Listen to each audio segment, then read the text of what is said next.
কিছু কান্না আছে একজনের কান্না দেখলে এবং অন্য একজন যে দেখে তারও ভিতরে কান্না চলে আসে, আছে না নাই? যখন কোনো তুমি মৃত্যু ব্যক্তির উদ্দেশ্যে তুমি মৃত্যু ব্যক্তির বাড়ির ভিতরে তুমি রওনা দিবা, তখন ওই মৃত্যু ব্যক্তির পরিবার এমন কিছু, যে ব্যক্তি মৃত্যু হয়েছে ওই ব্যক্তির কিছু কথা বলে এমন কান্না করে, ওই কান্নার কথা শুনে যে ব্যক্তি পাশে বসে দেখে তার ভিতরে কান্না আসে না নাই? তেমনি ভাবে ওই যুবক রাস্তার পাশে বসে বলছে কান্না করতেছে। এমন অবস্থায় হযরতে ওমর সেই কান্না দেখিয়া নিজেও চোখের ভাঙলেও কান্না করতেছে। কান্না করতে করতে রব্বুল আলামিনের নবী পয়গম্বর হযরত মুহাম্মদুর রাসূলুল্লাহ সাল্লাল্লাহু আলাইহি ওয়াসাল্লামের দরবারে ভিতরে হাজির। রব্বুল আলামিনের পয়গম্বর হযরতে মুহাম্মদুর রাসূলুল্লাহ তাকে দেখে বলতেছেন, মা তাবকি, হে ওমর তুমি কিসের জন্য কাঁদতেছো? তখন হযরত ওমর বলতেছেন, অমুক ওই রাস্তার ভিতরে আমি এক অমুক যুবককে দেখে আসলাম, অমুক এক যুবক কান্না করতেছেন, ওই যুবকের কান্না দেখে আমার চোখের ভিতরে পানি, ওই যুবককে দেখে আমার চোখের ভিতরে পানি, এই জন্যই আমি কান্না করতেছি। জামানার নবী মুহাম্মদুর রাসূলুল্লাহ সাল্লাল্লাহু আলাইহি ওয়াসাল্লাম হযরত ওমরকে বলেন, যাও যাও ওই যুবককে ডেকে নিয়ে আসো, ডেকে নিয়ে আসো। যখন ওই যুবককে ডেকে নিয়ে আসা হইল, তখন যুবককে জিজ্ঞাসা করা হইল, এ যুবক তুমি কিসের জন্য কান্না করতেছ? যুবক আওয়াজ দেয়, হে আল্লাহর পয়গম্বর, আমি বড় পাপী, আমার মতো এই দুনিয়ার জমিনে গুনাহগার কেউ নাই, আমি আমার গুনার কথা স্মরণ করে আমি কান্না করতেছি। তখন পয়গম্বর বলতেছেন, হে গুনাহগার, হে নাফরমান, তুই এমন কেমন গুনাহ করছস? তোর গুনাহ কি রব্বুল আলামিনের আরশের থেকেও বড় নাকি? কয় না না, তার থেকেও বড়। আবার বলতেছেন, তোর গুনাহ আরশে আযমের থেকেও বড়। কয় না না, তার থেকেও বড় বড়।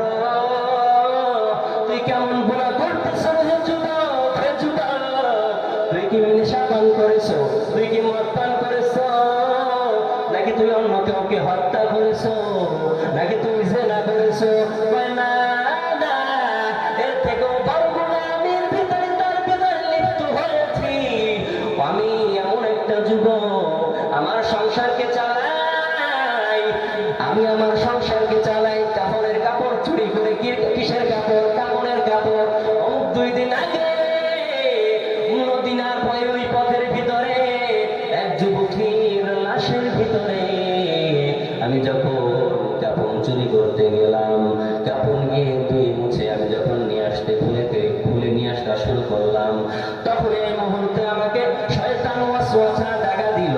তখন বলতেছে, এখানে তো কোনো মানুষ নাই, তোমার তো কেউ তো ডাকবে না, এমন সুন্দরী রমণী, তুমি যদি তার সাথে খারাপ কাজের ভিতর লিপ্ত হও তাহলে এখানে তো দেখার কেউ নাই। তখন ওই শয়তানের প্রবঞ্চনায় পড়ে আমি ওই গুনাহের ভিতর লিপ্ত হয়েছি। যখন আমি তাই না, শুধু তাই না, যখন আমি ওই স্থান থেকে আমি চলে আসতেছিলাম, এমন অবস্থায় থেকে আমার পিছন থেকে কেমন যেন ডাক আসলো, মনে হয় ওই যুবতী আমাকে ডাক লক্ষ্য করে ডাক দিয়ে বলতেছে, হে যুবক, হে যুবক, হে যুবক, তুই আমারে এত হাজার হাজার কোটি কোটি মুর্দার মাঝখানে তুই আমারে নাপাক অবস্থায় ছেড়ে রেখে গেলি, আমার পরিবার আমাকে ভালোভাবে ধুয়ে মুছে শুদ্ধ করে আমাকে এই কবরের ভিতরে রেখেছিল, তুই কিসের জন্য আমাকে যুবক নাপাক করে দিয়ে গেলি? তোর কি একটু মায়া হয় না? আমাকে রব্বুল আলামিন যদি কিয়ামতের ময়দানে যদি জিজ্ঞাসা করে কিসের জন্য তুই নাপাক, আমি কি জবাব দেব? হে যুবক, ওই আওয়াজ গাইবে আওয়াজ শুনে যুবকের ভিতরে কম্পন শুরু হয়ে গেল, কম্পন শুরু হয়ে গেল। যুবক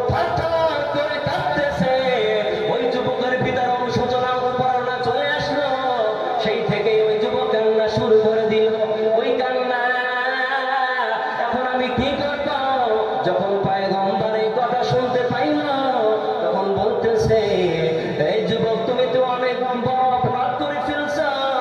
তখন রব্বুল আলামিনের পয়গম্বরের মুখে যখন এই এমন আওয়াজ, তখন দৌড়াইয়া ওই একটা পাহাড়ের ভিতরে রওনা।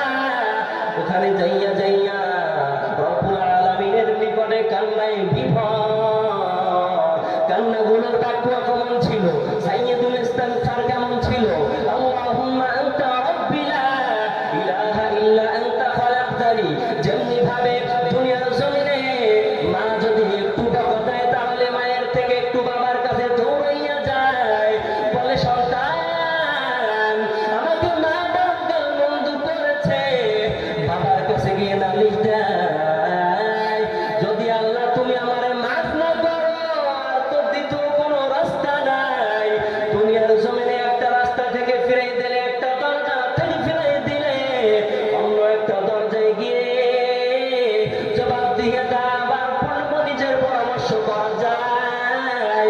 কিন্তু রব্বুল আলামিন তোমার দরবার এমন দরবার, তোমার দরবার থেকে যদি আমার খালি ফিরে দেয়, এই দরবার থেকে ফিরাইয়া দিলে দুনিয়ার কোন দরবার নাই। আমি কোন দরবারে যাব রে মালিক? তুমি আমার সৃষ্টিকর্তা, খলাকতানি, তুমি আমাকে সৃষ্টি করেছ রে মালিক।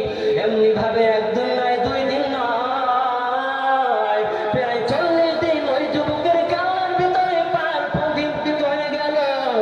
40 দিন পরে পয়গম্বরের নিকটে ফেরেশতা পাঠাই দিয়েছেন আল্লাহ নবী সাল্লাল্লাহু আলাইহি সাল্লামকে। আইয়া ফেরেশতা বলতেছেন, এই পয়গম্বর বলেন তো আপনাদেরকে কে সৃষ্টি করেছে? তখন পয়গম্বর বলতেছেন, আমি সহ আল্লাহ সমস্ত মাখলুকাতকে আল্লাহ তাআলা সৃষ্টি করেছেন। বলেন এই সকল মাখলুকাতকে কে রিজিক দেয়?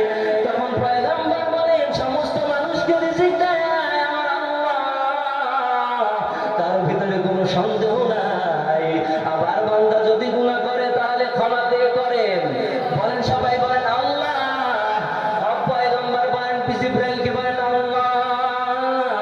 তখন পয়গম্বরকে ওই জিবরাইল জানিয়ে দেন, ওই যুবকের তুমি একটু সুসংবাদ শোনাইয়া দাও। ওই যুবককে রব্বুল আলামিন ক্ষমা